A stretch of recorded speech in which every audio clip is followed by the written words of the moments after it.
The American alligator has long been known as a fierce apex predator, easily capable of taking down its typical freshwater prey, fish, crustaceans, wading birds, and very occasionally going after humans. But its diet may extend further than previously thought. When given the chance, these gators will travel into saltwater environments and feed on marine animals such as stingrays and sharks, according to a new study published in the journal Southeastern Naturalist. James Nifong, the lead author of the study, spent nearly a decade observing American alligator populations along the coasts of Florida and Georgia. More often than not, his research involved headlamps and nocturnal boat rides through alligator-filled waters, since the animals usually hunt at night. Over that period, Nifong and the teams he worked with temporarily caught more than 500 alligators and pumped their stomachs using a hose, a pipe and something of a Heimlich maneuver.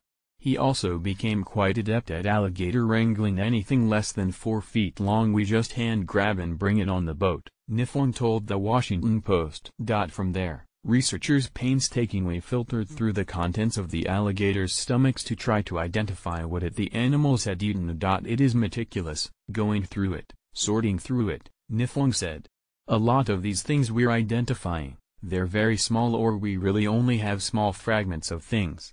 It was a monster. Hunters kill enormous 800-pound alligator that was feasting on farm cattle. Researchers documented evidence that the alligators had consumed 3 new species of sharks and 1 new species of stingray, Nifong said. He estimated that the largest sharks eaten were 3 to 4 feet long, while the largest stingrays consumed were probably 2 to 3 feet long. Nothing on the level of jaws, sure, but Nifong noted it was possible that there were larger, untrapped gators out there that had taken down bigger sharks as prey. There's not a ton of people out there stomach pumping very large alligators, he said. They're actually very difficult to stomach pump and retrieve prey items. It's very tough to be certain that you got everything out of there. For several years, researchers also affixed GPS tracking devices to the alligators they caught and released to observe their travel patterns. What they found was that the gators were opportunistic predators who could leave their freshwater habitats, usually small ponds on barrier islands or areas right behind coastal dunes, and swim down estuaries through increasingly salty water, toward the coast, Nifong said. Despite a lack of salt glands, some alligators were able to stay in a marine environment for days at a time, then go back to fresh water, rehydrate and go back out, Nifong said. One animal they tracked with GPS stayed in a saltwater environment for 32 consecutive days. Nifong suspects that heavy rainfall at the time helped the alligator survive. In the happenstance that it rains out there, they can actually drink the fresh water off the top of the salt water, he said. Nifong said more research is needed to determine whether alligators were consuming sharks in greater numbers and why.